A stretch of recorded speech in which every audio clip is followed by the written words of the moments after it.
Good day, creative friends. I hope you're well. I am doing well. I'm doing much better than I've felt in months, actually, on an emotional level.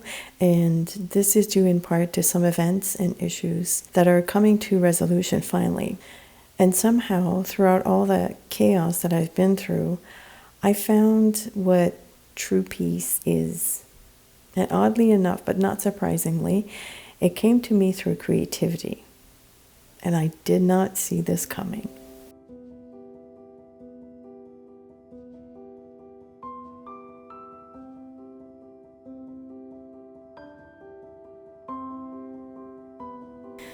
Before I go into storytelling mode, let's discuss the painting process. The steps are fairly simple, but the execution requires a steady but slower pace. So I made this piece in my sketchbook, which has cotton paper. I do recommend using watercolor paper. However, if your sketchbook doesn't have like the pure cotton paper, I started by dropping blobs of paint in no particular order. You know the drill by now. And that is the unplanned portion of this painting. I've been using the same color palette for a couple of weeks now, and I'll list the colors in the description as well as in a pinned comment.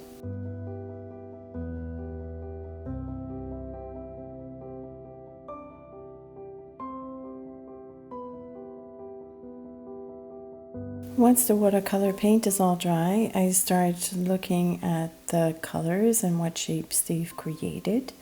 And since I'm in a landscape phase, I look for round shapes like trees and also mountains and valleys. Now these are basic shapes. My trees are like balloons, basically, and the mountains and valleys appear to me in the horizontal breaks of the colors. I also like to install tiny quirky houses, so I look for a spot that will accommodate that. Sometimes things come to me very quickly, and sometimes I have to sit with the painting for a little bit. And if nothing comes to me, I leave my desk and I go do something else. Eventually, I start seeing the patterns. Then I either trace a light line around the elements with just a regular HB pencil, and sometimes I go in directly with colored pencils. The way I make the elements appear is by giving them the proper shading to make them look like they're 3D. Establishing a light source is always a good start, and it's something I will discuss in future videos. Today is sort of like an overview of what's to come. But for instance, in this painting, my light source is coming from the top right corner. So most of the shading will be done around the bottom and towards the left of each tree.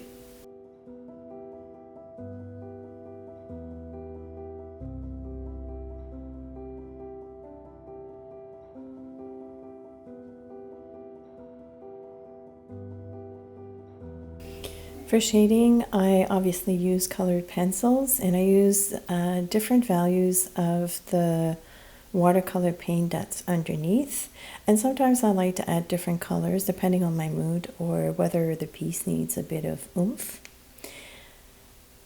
I'm not going to lie, this is the slow process.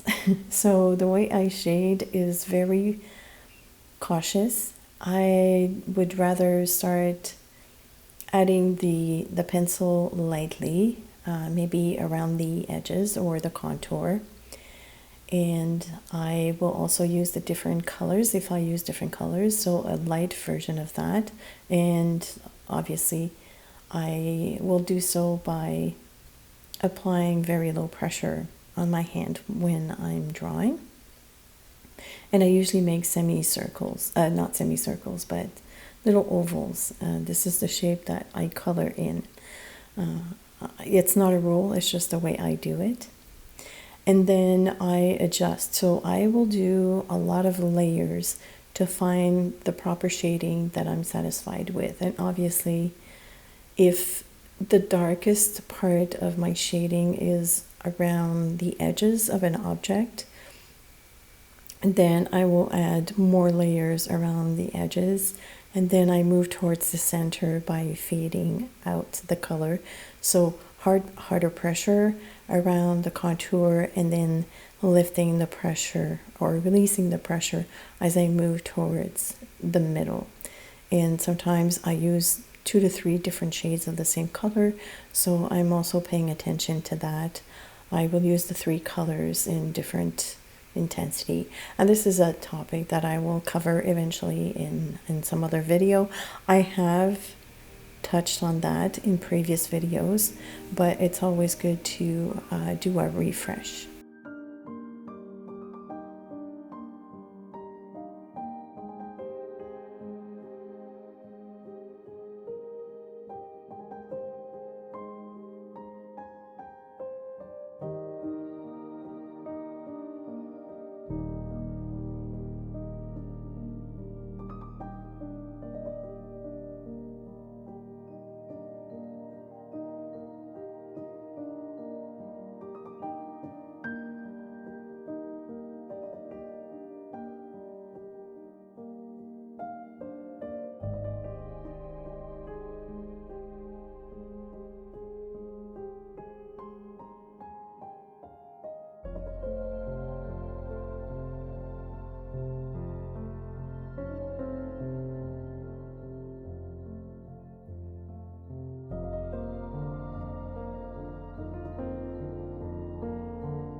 Without going into details about my boring personal life, the decision to slow down I took a couple of months ago was spot on.